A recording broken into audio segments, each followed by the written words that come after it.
Welcome to Nucleacast, the official podcast of the Naval Deterrence Center. Our host is Dr. Adam Lowther, co-founder and vice president for research at the National Institute for Deterrence Studies. The Naval Deterrence Center is a 501c3 organization ensuring a broader understanding of the nation's strategic nuclear deterrent and its ongoing modernization. Thank you for listening and welcome to the show. The views of the host and the guests are their own. Welcome back to another great episode of Nucleacast. Of course, I'm your host, Adam Lowther, and today we're talking to Major David Phillips, who recently won the Larry D. Welch Writing Award at U.S. Strategic Command. And so we thought we'd have him on. I mean, winning, I've never won the Larry D. Welch Award for writing, and I write a lot. So I thought this was, why not have the award winner? General Welch was an Air Force great and one of the nuclear world's great leaders. And of course, so that's a special award. So first of all, congratulations on winning that. Thank you, Adam. And, of course, we're going to talk about his article. And, one of the great things about the Air Force, and this is something I've noticed about the U.S. Air Force and the U.S. military, that is not necessarily true in the vast majority of militaries around the world. And that is that we are able to write and challenge current policy, current doctrine, current, TTPs and strategy. We're able to do that as, soldiers, sailors, airmen, Marines, and guardians without having our careers destroyed. But of course, we recognize that we always do that in our own voice and not as representatives of, our respective services. So I just say that to give you top cover. Now, you wrote this great article. Tell us about it. Thank you, Adam. Before we begin, I would like to remind your listeners that the views I'm about to express are my own. They do not reflect the official policy or position of the Department of Defense or the United States government. In addition, I just like to remind and state that my comments are solely derived from open source material and are in no way associated with privileged information from the United States government. But moving back to your question, the why behind why I wrote this article. So as some of your listeners might know, in January 2024, two reputable Korea watchers, Robert Carlin and Siegfried Hecker of the 38 North publication with the Stimson Center, stated that the situation on the Korean Peninsula is more dangerous than any time it's been since early June 1950. Citing the failed 2019 Hanoi summit and recent changes in North Korea's national messaging, these authors asserted that North Korea has abandoned its historical goal to normalize relations with the United States and achieve peaceful reunification with the South. But even more alarming, they ended their article by saying North Korea could be preparing for war. And so this really got me interested in events going on the Korean Peninsula. And I wanted to study this topic further and figure out what was going on and where kind of the strategic landscape's at. Yeah, that's a good one. So I've myself have written a couple of pieces about Korea and I, I'm really interested. And I think a lot of our listeners, because this is one of our sort of 2 or 3 major flashpoints. Okay. So you've delved into the topic, and then what did you come up with?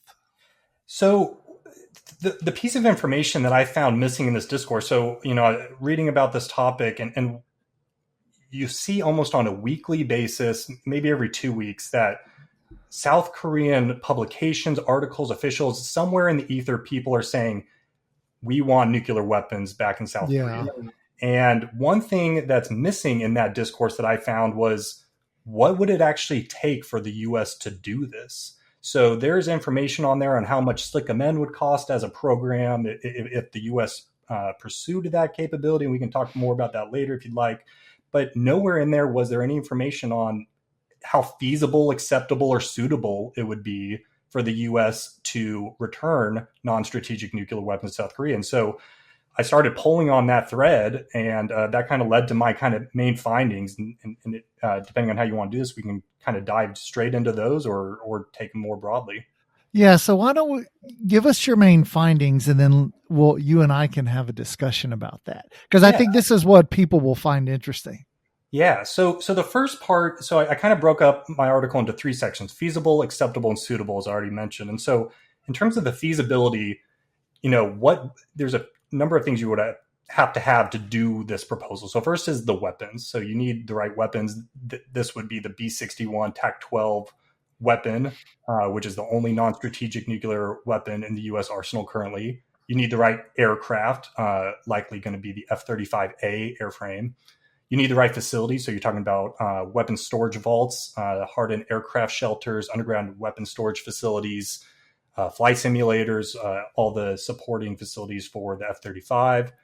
You need a number of additional supporting infrastructure, such as ops buildings, new security vehicles and maintenance vehicles. And then, of course, you need the personnel to actually man these new functions that you would be adding onto a mission out in South Korea. And so using historical research and numbers, accounting with a metric I came up with to account for inflation and some other factors, I was basically able to derive all these different numbers to come up what it would actually cost. Because as someone who works with the military, a lot of things come down to money and time. Those are two big factors that will always dictate the conversation. So first, looking at money, the inclusive upfront cost of implementing such a program could run anywhere between $2.6 and $3.7 billion. That's an upfront cost, and then recurring costs to sustain the program could run anywhere between 62 to 75 million a year.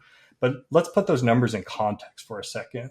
So the DoD's 2025 budget request from Congress is $848 billion.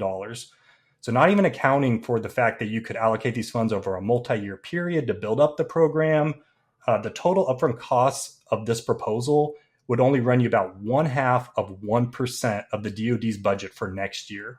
And again, the logical way to do this isn't to do all the money and pay for it all up front in 1 year. You would spread it over a 5 to 7+ year period to do that. So in terms of finances, it's actually quite an affordable program. And the South Koreans, at least the ones that I talk to, are, more than willing to make a fair contribution to this. So absolutely. You bring up a really good point. So if we kind of consider what we do in Europe and even with non-nuclear burden sharing in the ROC, we don't have to pay for this solely from the U.S. taxpayers' pocketbooks. And that's, we're at a really critical point right now when we look at the health of our finances as a nation. And so, any way to keep the cost of a new defense program down while other costs are rising is quite important. And it really makes this proposal, I think, quite enticing. Yeah.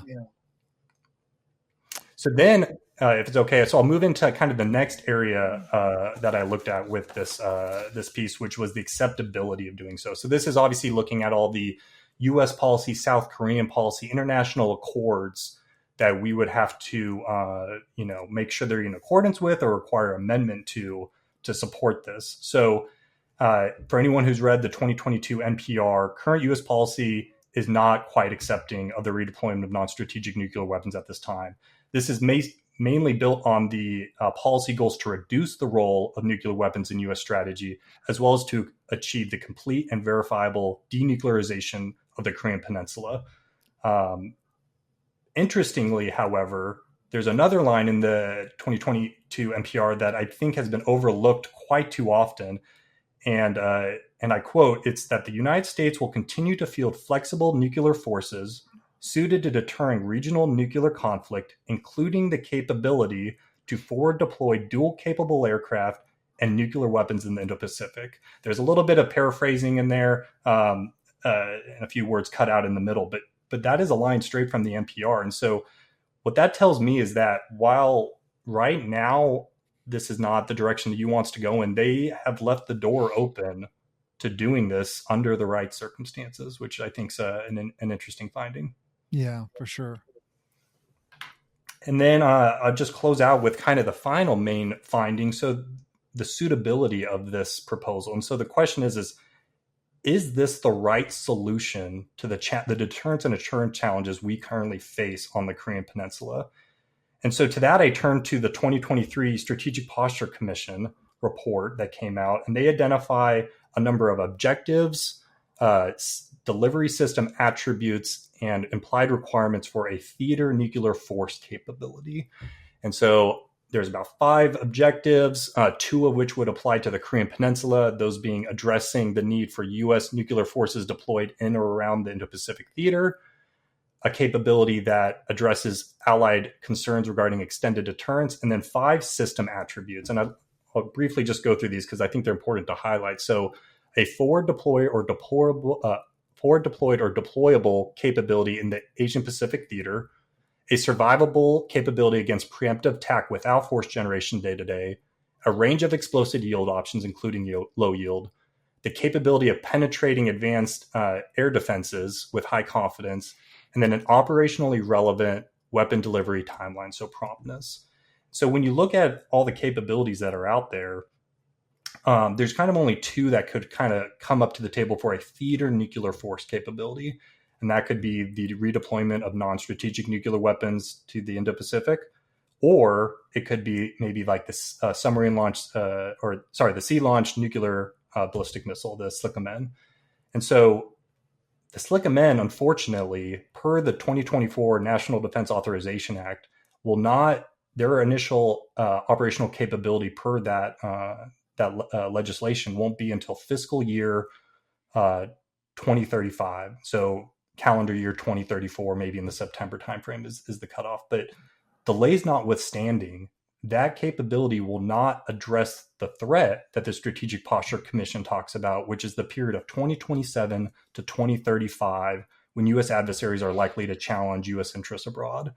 And so if you take their period of concern to heart and you believe them, and I think there's good reason to believe the experts and that period that they came up with, there's only really one capability that we could field earlier in that period or within that period altogether that will address this emergent need that the Commission has found. And that would be the redeployment of non-strategic nuclear weapons to South Korea. Yeah, and this is something, it's a great point. And I don't know if most people remember that we actually had thousands at one point of nuclear weapons in South Korea. So this is not something we've never done. It's not like we don't know where we'd put them. These are all things that we've thought about and done before. And so it's certainly a doable thing.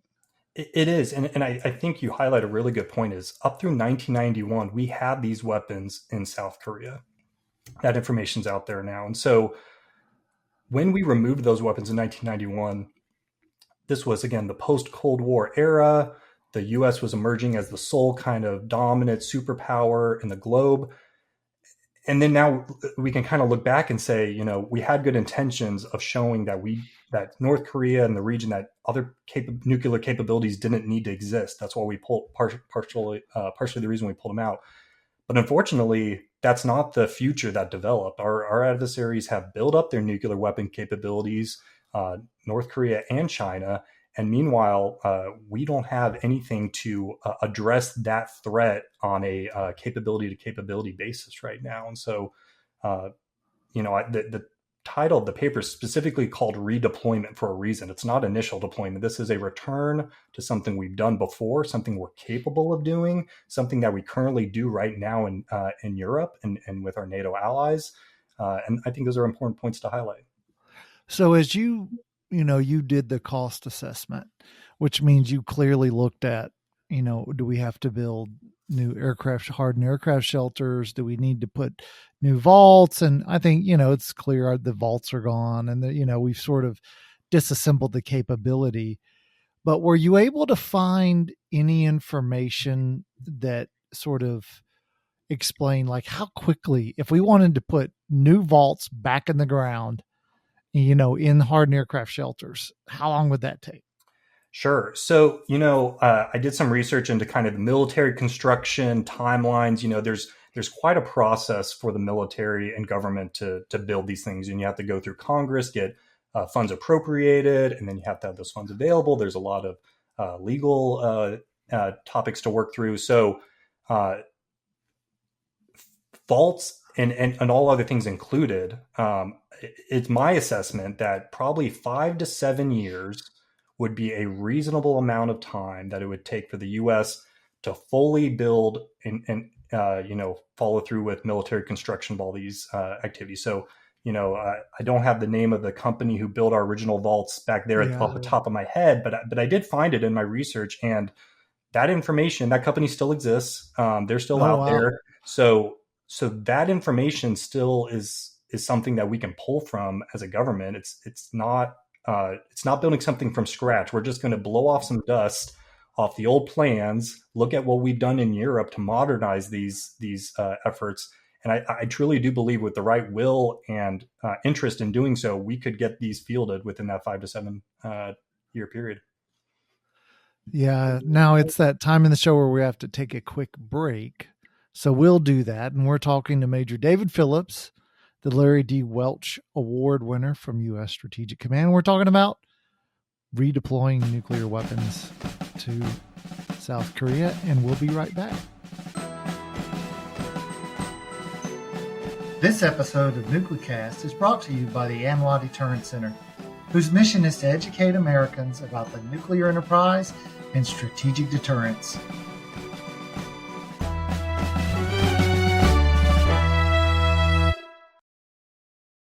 And we're back, and before the break, we were talking about, what it would take to redeploy. And you said 5 to 7 years. Now, I'm pretty sure if the need were there, we could do that in 12 months or less. Sure.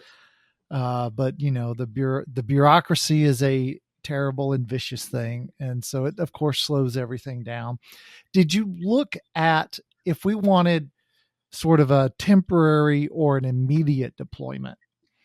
And because we wanted a presence on the pen of, nuclear weapons to, deter aggression. Let's suppose hypothetically war kicks off with over Taiwan, North Korea's, thinking, this is our big opportunity. And we say, you know what, we'll deploy some F-35s and with B-61s to make sure that the North Koreans don't think it is the opportunity.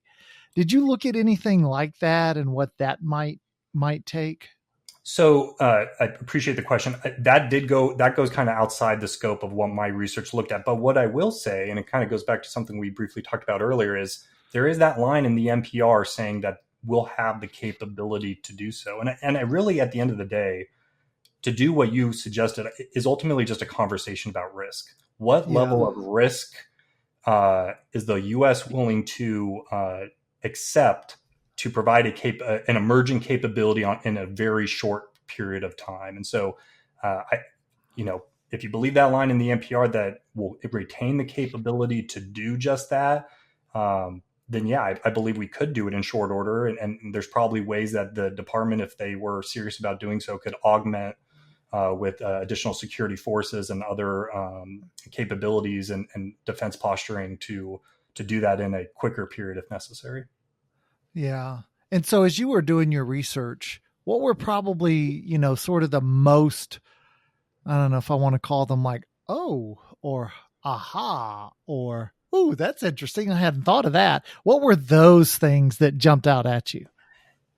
So when I dived into this research, one thing that really caught my eye, and there's an individual at MIT security research program that talked about this, and they call it South Korea's nuclear hedging strategy. So maybe some of us have heard of nuclear latency and some other topics about kind of there's some positioning potentially going on, but they kind of lay out what they call nuclear hedging, which is that the ROC is positioning itself to develop a nuclear capability in short order should it ever decide it needs to do so. And there are push and pull factors to do so or not to do so right now. But if you kind of read the tea leaves a little bit and look at kind of what's going on in the pen, then I think you start to see that there are certain actions and capabilities that they're continuing to develop while conventional right now could be transferred into a nuclear capability in short order, and by short order within a number of years, a very few number of years, that they could transition those into nuclear capabilities and find ourselves in a really interesting and hopefully not the situation we find ourselves in, but where someday South Korea could say, hey, we have nuclear weapons on our own and kind of do what we saw India and Pakistan do a few decades ago. Yeah, it's interesting because I was talking to some senior officials in South Korea, and just sort of feeling out their sort of where do they stand and how serious are they, and what was interesting is they used the analogy. They said, well, Adam, South Korea is really the Israel of Asia. And if, you support Israel and they're a small country who's a Western democracy with a free society surrounded by, authoritarian regimes and illiberal countries. Well, that's us. I mean, we're a small Western democracy with a free society. And, you know about the Chinese because you're afraid of them too. And you've seen what the Japanese did to us and the North Koreans and, so therefore you have to understand why we would want to go nuclear. And it's kind of a hard argument to say, that's a foolish argument. But for some reason, the United States, is more concerned about ensuring that, we have non-proliferation as opposed to, in many respects, acknowledging the security concerns of our allies. And I wonder, as you look at, because I'm sure you looked at, the Washington Declaration and sort of how that's played out in, that span of time, the year plus that it's sort of been in effect. Do you see the Washington Declaration as being effective in, making the South Koreans, think to themselves, you know what, we're good. The Americans have done everything. We're safe now. Or do you think it's sort of, been somewhat effective? How do you see it? So I think it depends on what audience in South Korea you're talking at. And I know you did some research on this, and the Center for Strategic and International Studies has done some surveys of this as well. And so if you look at the South Korean population at large, in the year and a half since the Washington Declaration, their confidence in U.S. extended deterrence has not increased. In fact, it's actually trended in the wrong direction. Now, if you look at a different category of people, which some have called, South Korea's strategic elite group, there is less interest still at the moment on having their own, pursuing a domestic nuclear capability. I think the numbers run in kind of the 30-40% range. But, the security situation continues to degrade. That's those same surveys from the Center for Strategic and International Studies suggest that those same elites might some of them might move over to the nuclear capability camp and develop their own capability, and you find yourself in a different group. And of course, we can never forget the comments of President Yoon back in 2023 talking about the need to develop a nuclear capability. Now, again, this was before the Washington Declaration, and so I think among government officials, there have been some curbing of the appetite to develop a nuclear capability based on those who kind of have a little bit more access to information. But for the South Korean public, they have not yet been assured fully that where we're at is where we need to be. So as you walk away from writing this article, and you've sort of made up your mind, what is your take, and what would you go advise American senior leaders on this topic? I think it's interesting because this topic, it almost felt like a taboo topic. Like this is just not a course of action that we can talk about. This is just not what we want to do. But when we look at kind of where the strategic landscape is today, go back a few decades, it was the European theater in the Cold War between Russia and the United States that was the theater of interest. And now the theater of interest is the Indo-Pacific. And unlike what we have and what we did back then in the European theater, is we don't have an analogous capability currently in the Indo-Pacific. And so to ensure that our adversaries of the United States and our allies don't get into military adventurism and do something that causes, a bad day for everyone across the globe, we need to make sure that we have the capabilities to dissuade them and say, today is not the day that we're going to try to take aggressive action, whether it be North Korea against South Korea or the PRC against Taiwan.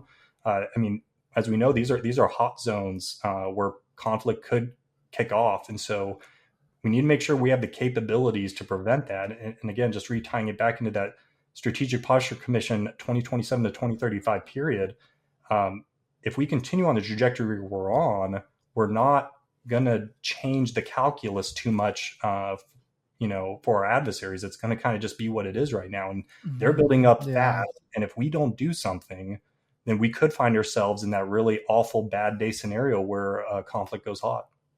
Yeah. Yeah, that's a good point. That's, it's one of my favorite sort of quotes to remember is, he wasn't always everybody's favorite Secretary of Defense, but, Donald Rumsfeld, very famously said weakness is provocative. And when you're dealing with, authoritarian regimes who come to power and, they exercise power and force, then our good intentions are not something that seems to make sense to them. They perceive that as weakness. So, sometimes strength is, there's another Reaganism, that is peace through strength. So I certainly get that. Now, I want to go ahead and bring out my good friend, Bob the Genie. And as I rub my magic lamp, and Bob, of course, grants all visitors to Nuclecast the 3 wishes, but they gotta stay on our topic. So as you make your wishes for Bob the Genie, David, what is your first wish?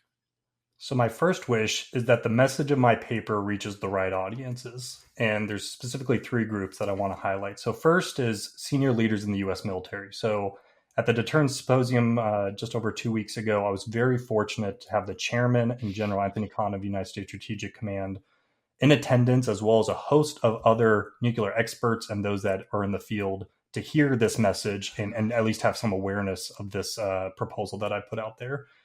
But beyond that, I also think that there's leaders in the staffs of the Headquarters Air Force and the Joint Staff that I really want to make sure that they hear about this topic and just have awareness of it. The second main category is U.S. civilian leaders and elected officials. And so, as everyone knows, we're in an election year right now.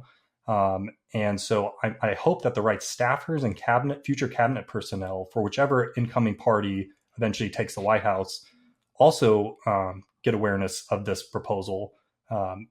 It's important to highlight that there's momentum beyond just what I've written and other kind of in the think tank community for this type of proposal in Congress. So Senator Roger Wicker, the ranking member of the Senate Armed Services Committee, as well as Senator Jim Risch, the ranking member of the U.S. Senate Foreign Relations Committee, both have public statements on the record calling for the redeployment of non-strategic nuclear weapons to South Korea. And that's huge. And so that shouldn't be lost, that it's not just a good idea. It's that there's some momentum here. And in election year, this is an opportunity. There's going to be a new president come next year. And so there's an opportunity to maybe review our approach. The final audience I'd like to have for my first wish is that South Korean civilians and military officials are also aware of this. So enacting this type of proposal will require the right push and pull factors between the United States and South Korea, the South Korean government, to make this type of proposal happen. And so it's my hope that senior officials in South Korea can be a key support and aware of this topic. And if it scratches the itch, which I believe those who look at this issue, it definitely would meet a need that's been out there, that they can also continue to engage with the United States on this topic. Yeah. Yeah. Okay. So those are good wishes. I think Bob will, I've got him convinced to go ahead and grant those. So now, second wish. So my second wish, and it's a little bit related, is for U.S. policymakers to continue to have fully informed conversations regarding the deterrence and assurance challenges we face on and around the Korean Peninsula. So my research suggests that the United States should re-examine its stated policy goal to achieve denuclearization of the Korean Peninsula. I don't think we should forget that Kim Jong-un last year had a speech during a Supreme People's Assembly meeting, which stated that North Korea's nuclear force building policy is now permanent as the basic law of the state. Likewise, it's important to remember that among those nations with nuclear weapons programs, North Korea is the least invested in the current rules-based international system. To say this another way, Kim Jong-un has the least to lose and the most to gain from continuing its current posture of aggression and hostile actions against South Korea and the United States. It's my belief that we need to recognize that the current direction of U.S. foreign policy toward North Korea is highly unlikely to yield any meaningful concessions, which means that staying the course will only permit this problem to fester and ultimately lead to greater deterrence and assurance challenges in East Asia in the foreseeable future. Yeah, I agree with you. That's certainly true, and I think a good wish. Okay, so your third and final wish from Bob. So my final wish is that the U.S. does not shy away from taking bold action to ensure strategic stability in East Asia. A consistent theme at the United States Strategic Command Deterrence Symposium held a few weeks ago was the need for bold ideas and innovation. We need to confront the reality that new capabilities and force posturing requirements are going to be required to maintain strategic stability in East Asia within that 2027 to 2035 period.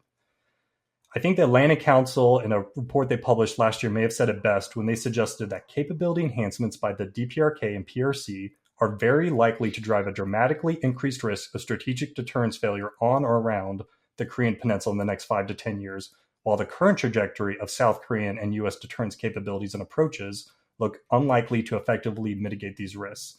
It is my strong belief that the deployment of non-strategic nuclear weapons to South Korea would strengthen deterrence insurance in the regions. And I'd like to assert that enacting such a proposal is similar to a strategic insurance policy for the United States. Insurance exists to manage future risk, and should deterrence or assurance on the Korean Peninsula fail, the capability to redeploy non-strategic nuclear weapons to South Korea would pay off when it's needed the most. Yeah, that's a fair point, but it's going to take a leadership that is unafraid of the arms control and disarmament community. And then maybe we can make some smart decisions. So thanks, David, for joining us on Nuclecast. Thank you so much, Adam. And of course, so go out. Where can we find your article? Tell everybody. So my article is currently posted on ResearchGate, and maybe Adam and I can work afterwards to make sure that link's available somewhere for your listeners. And then it'll be published by the Center of Strategic International Studies by the end of this year in their On the Horizons journal. Okay, so we'll work to add that to when we do the social media and LinkedIn. We'll try to put that link up there, and you can go ahead and take a look at it. So. All right. Thanks, David. And of course, thanks to you, the listeners, for joining us on this episode of Nuclecast, and we'll see you next time. Well, good topic for a Nuclecast discussion, of course. I mean, should we return nuclear weapons to the pen? What's a better topic for us to talk about? So it's good to have David. He won the Larry D. Welch Award. That was, that's a big deal. So I'm glad to see him do that. And, go out, read the paper. I think he said it's on ResearchGate. We'll post it, give it a read, see what you think, and maybe reach out to him and give him your feedback. This has been a production of the Naval Deterrence Center, a 501c3 that seeks to educate key decision makers, stakeholders, and the public to ensure a broader understanding of the nation's strategic nuclear deterrent. Our executive producer is Kimberly Charrington, and this episode has been engineered and mixed by David Krunthal. Help us grow our followers by sharing it and follow the show on LinkedIn, Facebook, and Twitter at Nuclecast.